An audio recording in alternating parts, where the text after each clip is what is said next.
As, as a bar mitzvah mentor, it is very common to spend a significant portion of our early sessions just trying to figure out what subject the student would like to explore.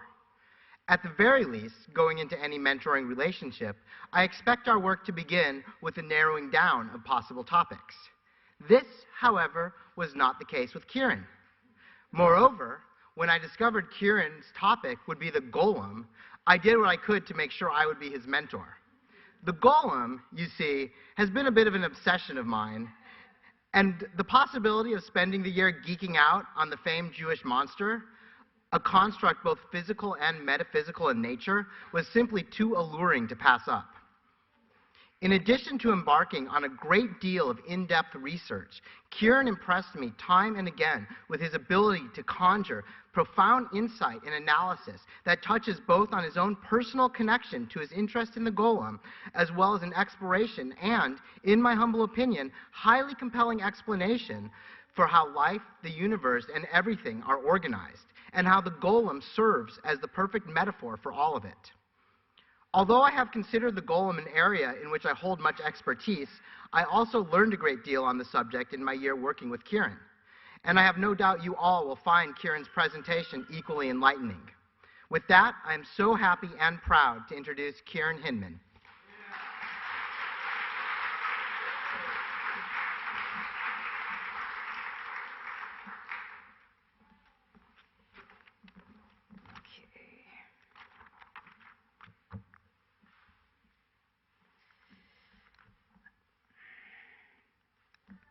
As a person, I feel lucky to have Jewish culture. Although I would say that I am not very religious, I do respect the culture of my Jewish heritage.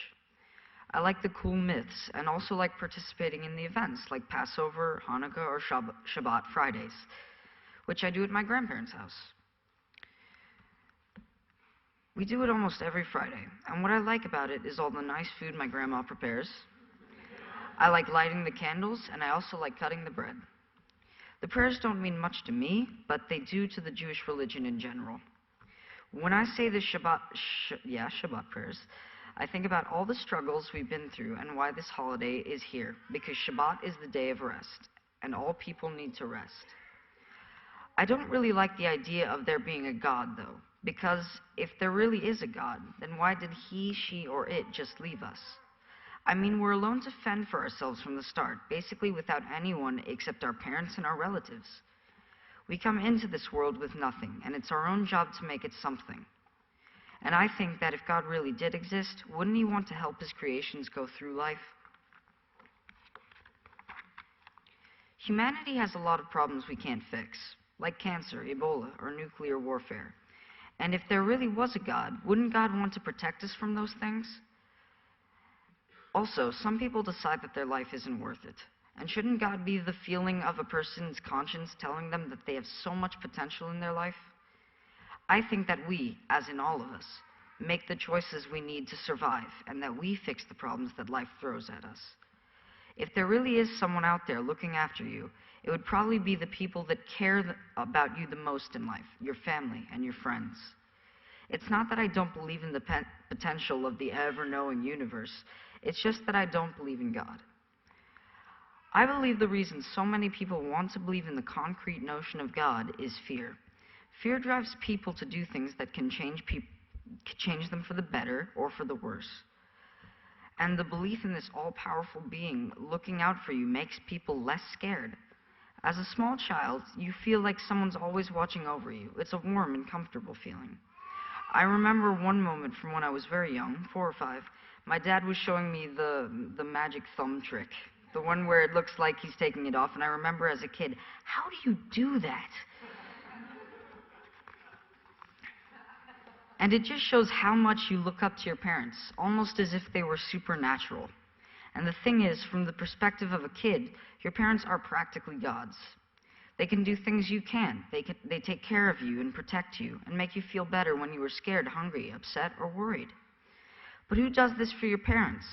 Maybe that's why a belief in God becomes so important for so many people, because God can be that power adults look towards that takes care of them in the same way parents do for their children.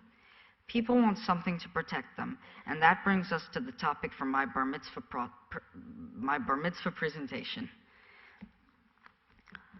I first became interested in the golem when I saw it in a game called Minecraft. The Minecraft golem, also called an iron golem, is very tall with a big face, long thin arms, shortish legs, and it has a blank expression on its face. And there is also a snow golem in Minecraft that has a jack-o'-lantern head. And otherwise looks like a snowman. At night, monsters come out and the iron golem fights them and protects you. But sometimes if you attack it, it will attack back. The snow golem does the same thing, except it throws snowballs.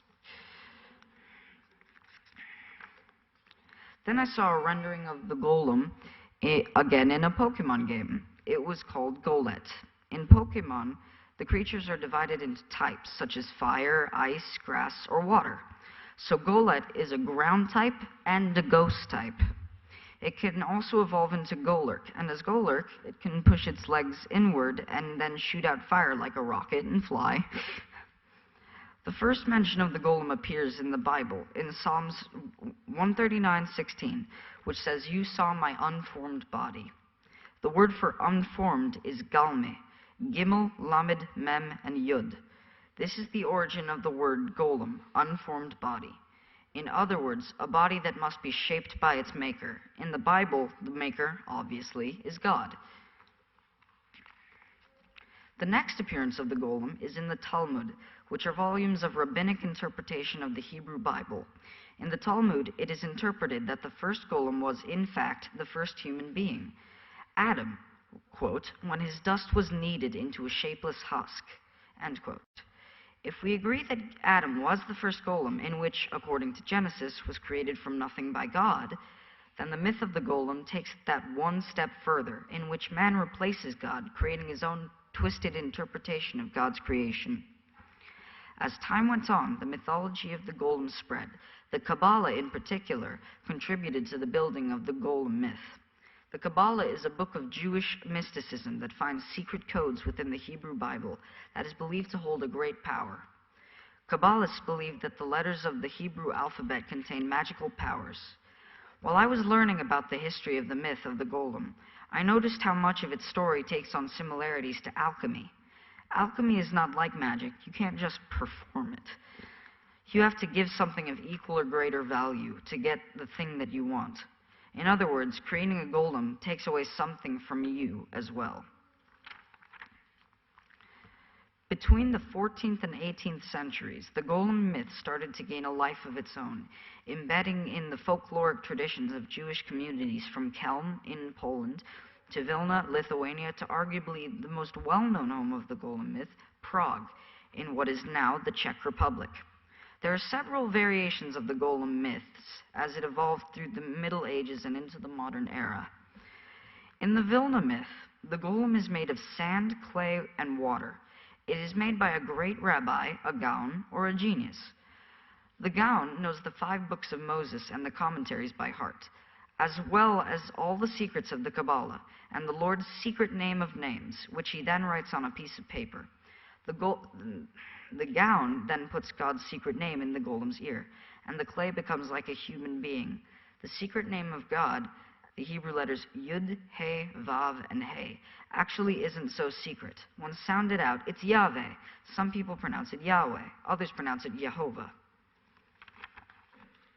The golem's creation in the Prague myth is slightly different. In this story, the golem is created during the late 16th century by Rabbi Judah Loew ben Bezalel. Rabbi Loew was a real person who lived from 1512 to 1609 and was also known as a Maharal, an acronym for Most Venerated Teacher and Rabbi. Some have called Rabbi Loew the chief sage and spiritual leader of his era. He also dabbled in Jewish mysticism, including the Kabbalah. Rabbi Loew brings the golem to life not with the secret name of God, but by writing the Hebrew word emet, which means truth. What happens from here, whether in Vilna, Prague, or Kelm, is more or less the same. The golem can be commanded to do anything. The golem provides fish on the Sabbath and feeds the Jews. It leaps from roof to roof and is able to disguise itself so no one knows it's a golem. It is also allowed to violate the Sabbath due to its being both human and inhuman. But the most important thing is the golem's ability to defend the Jews when peasants would become drunken and violent. In the 1920 silent film, The Golem, which I watched as part of my research, the golem at first is useful during doing chores and providing protection for the Jews of Prague. But ultimately, it becomes destructive because it takes its commands too literally and kills someone. If you created your golem with the secret name of God, all you have to do is remove the paper from its ear and it turns back into clay. If you created it through the word emet, you simply remove the E, the Hebrew letter ayin, leaving it with met, which means dead, and then the golem is no more. Is the golem good? Yes and no. Yes, because it can help people and protect them. No, because it can also be used as a weapon to hurt people. Some people deserve it, like those who wanted to hurt the Jews. But the problem with something very powerful is that there is often an unknown consequence. In the end, the golem is a little bit good and a little bit bad. Why did the golem myth become so popular? Well, for one thing, it's a cool story, but it also has a lot to do with what life was like for Jews several hundred years ago. In the Middle Ages, Jews were scattered across Central and Eastern Europe. One of the largest Jewish populations was in Prague, which was one of Europe's primary commercial hubs. The first evidence of Jews in Prague was the year 906. Back then, the Jews were treated with respect and allowed to live their lives like normal human beings. Then, approximately 200 years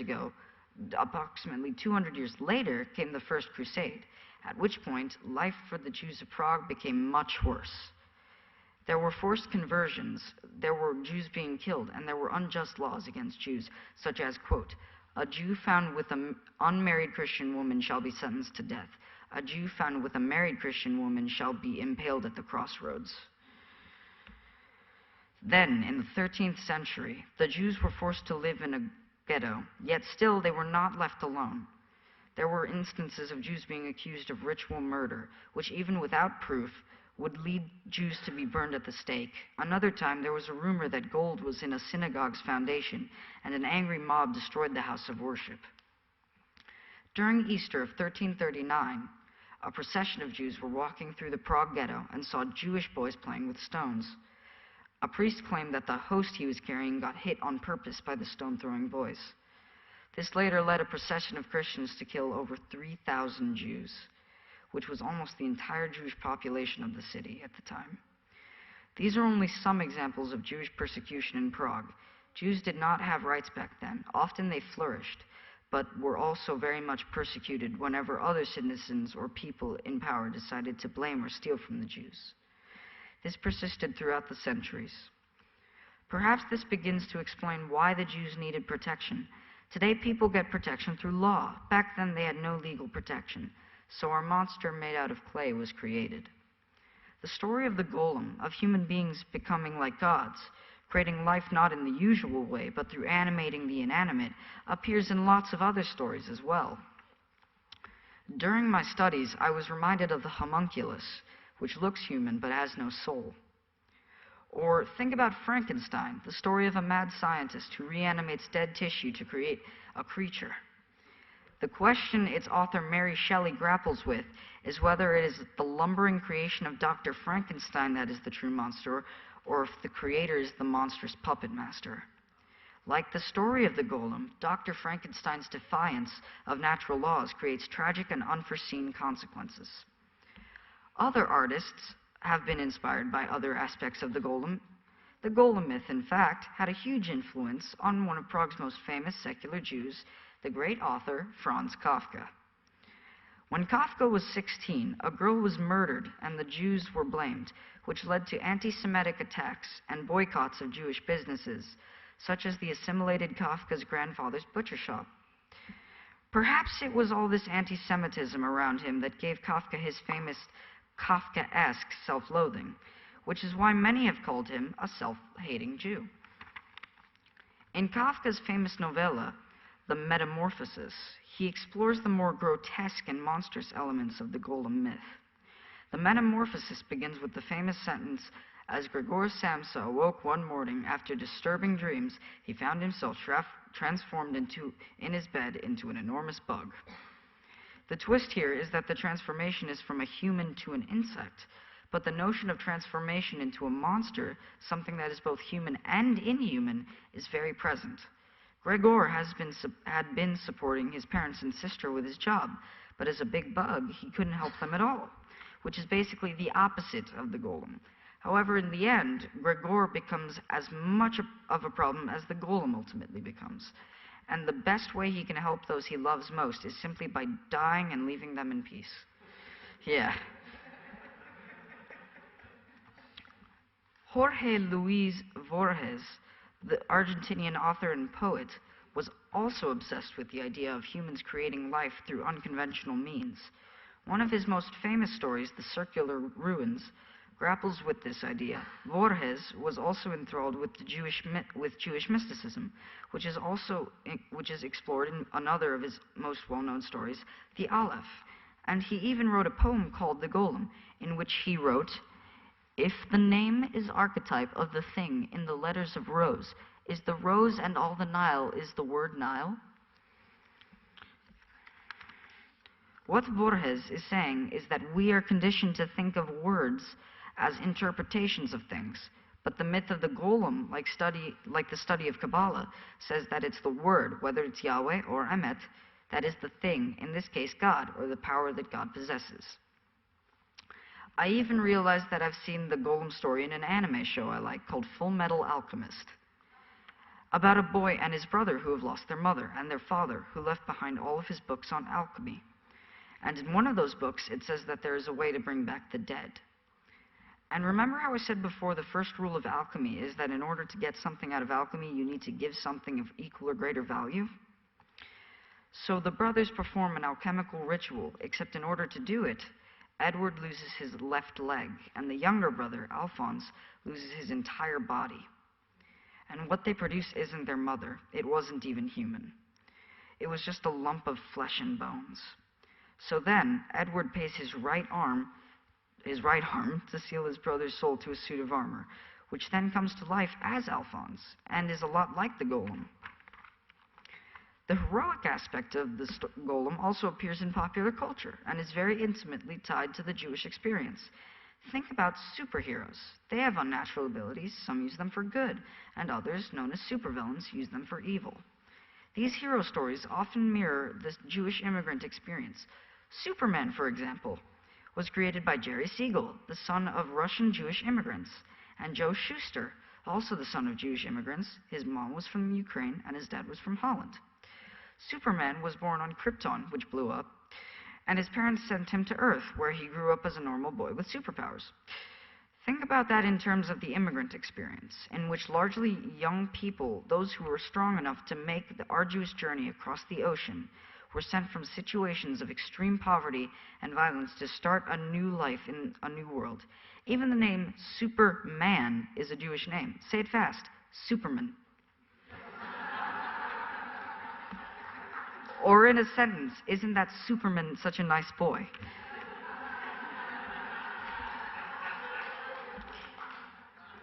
The golem is also very much a metaphor. I read an article that called Science a Golem because, like the golem, science can create things that are very powerful and useful, but these things can also be hard to control. Guns can be used for protection and to hunt for food, but they can also be used to create terrible violence. The atomic bomb ended World War II when the US military dropped it on Hiroshima and Nagasaki. Some people argue that it was a necessary evil that made it so that there wouldn't have been a terrible invasion from Japan. But however you think of it, it ushered a frightening new era in which human beings now possess the ability to end life on Earth. I believe the enduring power of the golem story has to do with people being so scared they are willing to forget all reason. The people in the legend who created the golem had the idea that if this all-powerful creation could be made, that we would be God. We would be the person that wasn't scared of anything. But if you're not scared of anything, you don't have common sense. There's a theory I've heard that God is afraid of the capabilities of his creations, and that's why we don't see God reaching out, because he is too afraid of what we are capable of. which, when you think about it, is often when the golem becomes once it loses control. The way I see it, the way we human beings see the golem, that's the way God sees all of us. When we were created, God believed us to be nothing more than lifeless dolls to play with. But that wasn't true. And when God found out what we were capable of, there were too many of us to destroy. And God was afraid, and so we were left alone on our world to one day be destroyed by our own golems. However, that does not mean that we are lifeless. That means that we as a people are our own God.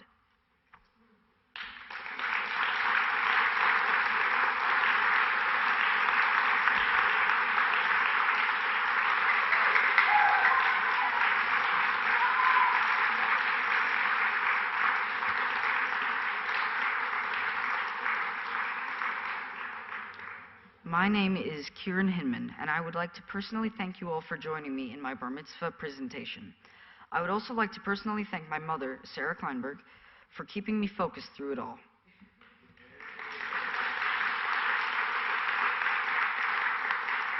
My father, who could not join us today, Donald Hinman, who was always making sure that I was in the best state of mind.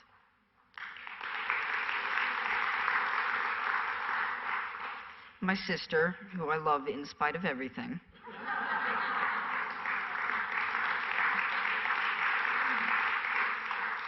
My friends, for always cheering me on.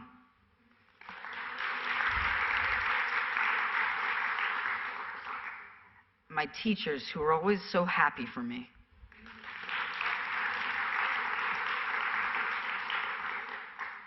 And my mitzvah specialist, Ross Helford, for helping me every step of the way.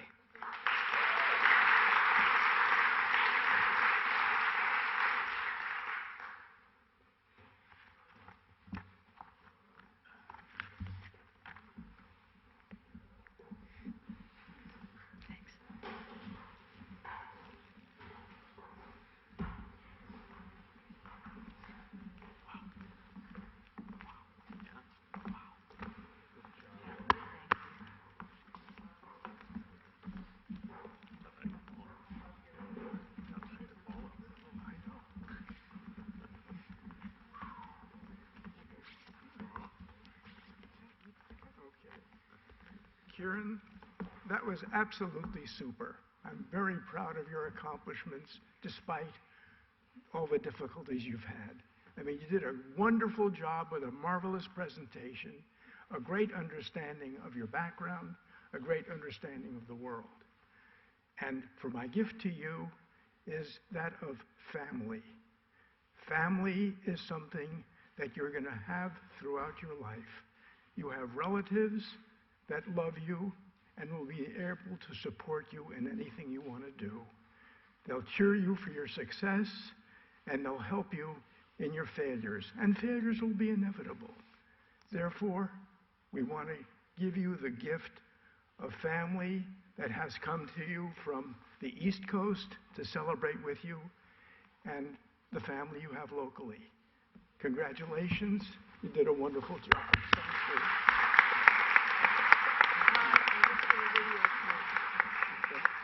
You did a marvelous job.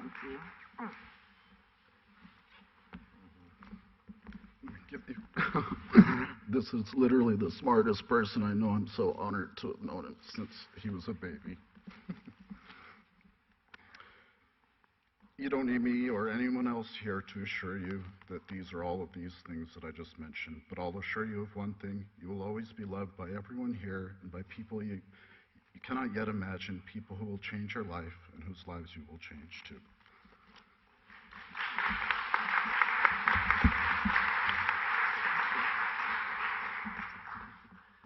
So, first of all, this is awesome. This is absolutely awesome.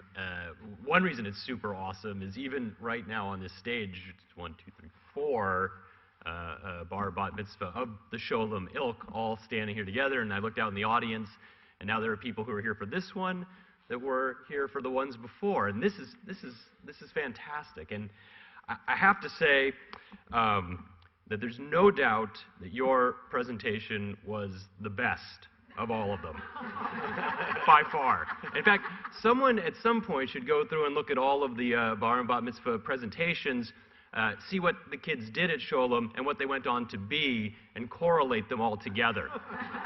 So I bet there'd be some interesting stuff. And that brings me to something that you mentioned in your presentation about potential. And the gift that your uncle and I want to give to you is about fulfilling that potential, because you're someone who has enormous potential, and we all saw that here in your presentation, which was just fantastic, brilliant. But you have so much more, and we've seen that as you've grown up, and we've seen much of it fulfilled and much of it to be fulfilled, and we want you to have that. And it would be kind of trite if I just said that and walked away, but there's much, much more, because we have a thought about how one can go about fulfilling such potential. So I'm going to bestow upon you something that our father, Marv, bestowed upon us. And unfortunately, it's something that sometimes really sucks.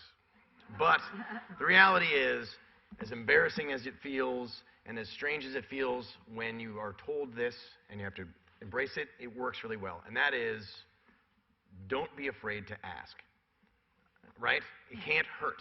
That's what my father would always say to me. Hey, what are you going to do this summer? Why don't you ask your friend's dad for a job? Oh, I can't do that, Dad. Hey, it can't hurt to ask. Guess what? Got a job. Right? Hey, why are you so upset at your work? Oh, they don't appreciate me. I'm not getting paid as much as I'm worth. Why don't you tell them that you need a raise? I can't do that. Can't hurt to ask. Guess what? Got a raise, new title, new direction. It happens, right? Sometimes they say no. Guess what? You're no worse off than you were before, but at least you said what you wanted. So in life, it really is important to not be afraid to ask, because it can't hurt.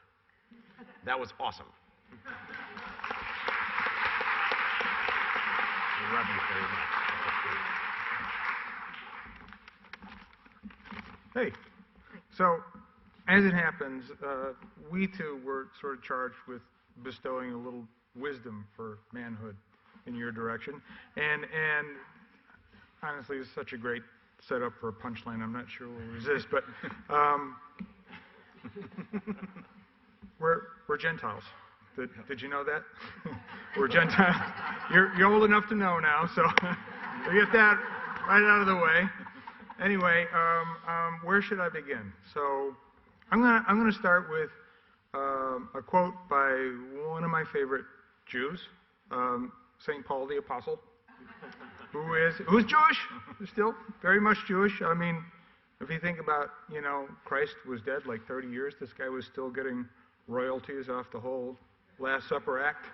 He was franchised it all over the world. I mean, the wine, the wafers, very big with the Gentiles. So, smart man. Anyway, here's the quote. Though I speak with the tongues of men and angels, but have not charity, I am as a clanging brass and tinkling cymbal. And though I have the gift of prophecy and understand all mysteries and all knowledge, if I have not charity, I am nothing. And though I bestow all of my possessions to feed the poor and give my body over to hardship, if I have not charity, it profits me nothing. Charity suffers long and is kind. It envies not. It vaunts not itself. It puffs itself not up. It does not behave unseemingly. It is not angered, nor does it rejoice in evil or iniquity to others. When I was a child, I spoke as a child. I understood as a child. I thought as a child. But now I am a man, and so I put away childish things. For now I see through a glass darkly, but in the fullness of time I shall come to see that only three things really matter: faith, hope, and charity.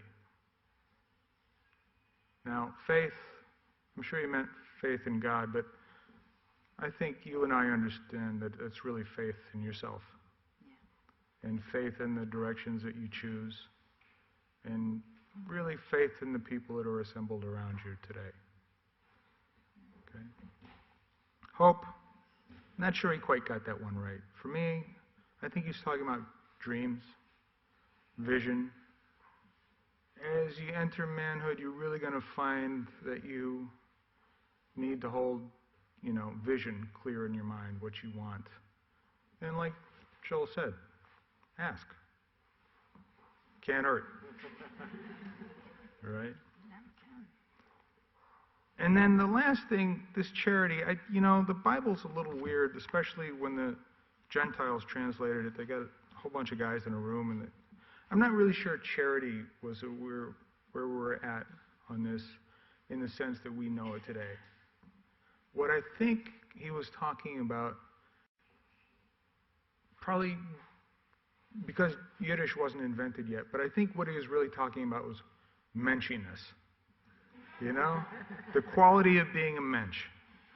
Because being a mensch, Ciaran, is just basically being a stand-up guy, being a dependable guy, being the guy who, might have to get up in the middle of the night, might have to drive 1,000 miles to help a friend, might have to endure all things, forgive all things, whatever he said about it.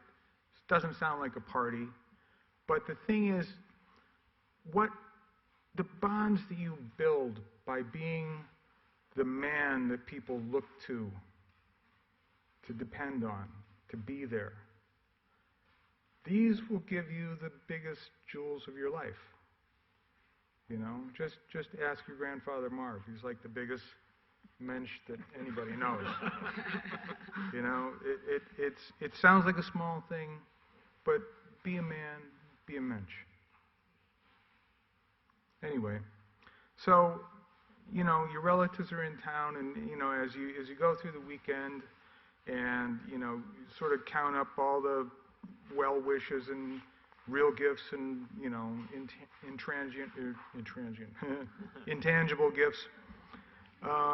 There's a few things that might not sink in, but think about them over the weekend, and they're not all that obvious, but some are really, really important.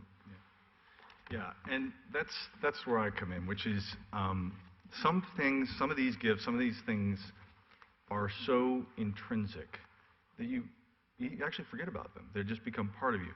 And I wanted to just give a personal example. When I was asked to give an intangible gift, I had to think, well, what do I have?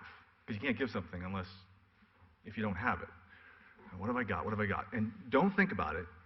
Don't try to focus. Just first thing that comes into mind. Yep, got it.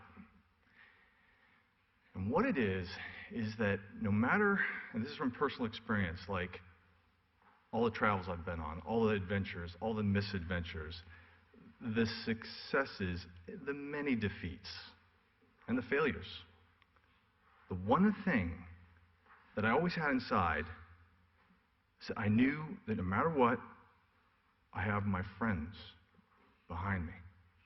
I have them with me. And for me, my friends are family. I mean, your mother, Sarah, is one of the most loyal and steadfast human beings I've known in my life. Her brothers and her mother and father have treated me like family and sheltered me through many a storm. And so, when I went out in the world, I always went, if it gets too bad, I still got all that. And the thing is, and I'm sure you know this, you already have it too. I mean, look at the room. I mean, this tribe doesn't get this together. It takes a lot of work to get them all together these days, and they have. We've gotten together for you, because you count in your family. And so with that in mind, if I could gift that to you, just that confidence of, you know what? It's going to be okay. I've got my friends. I've got my family. I'll always have that. And it sounds, cliche, but it's the most powerful thing in my whole life that's gotten me through. And so with that, what you can do is go out and be brave, dream, take chances, take risks, make decisions, see them through, because you're going to always be able to count on us being behind you, and we always will. Great presentation. Fantastic, man. Blew me away.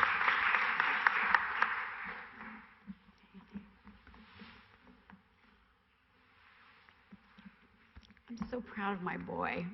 Like, it was like, I think, made one of my things to do today was not cry while I was trying to give my speech, and I think I've blown it. Herschel mentioned that the first bar mitzvah ceremony for Sholem was 37 years ago, and that was me.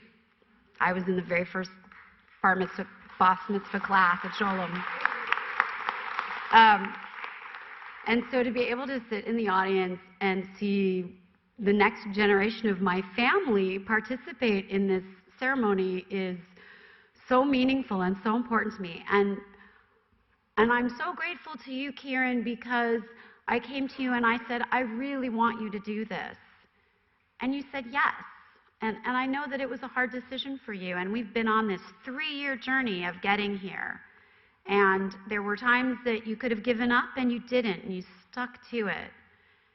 And that's the gift I want for you, is that stick-to-itiveness, that persistence, that willingness to just keep your hand on the plow and move forward and stay with something you've committed to doing.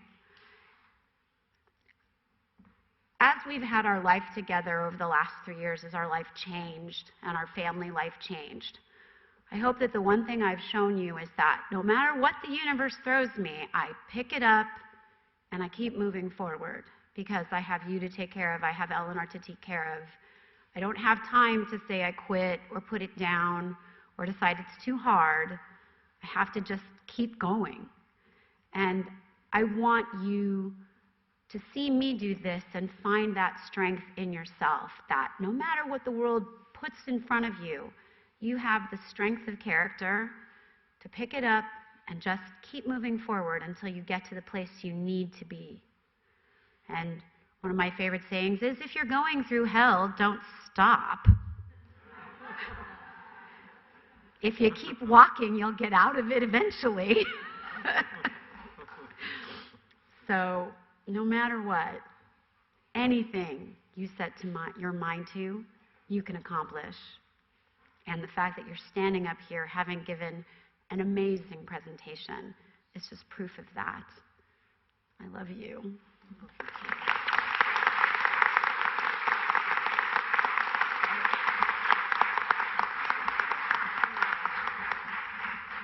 Thank you.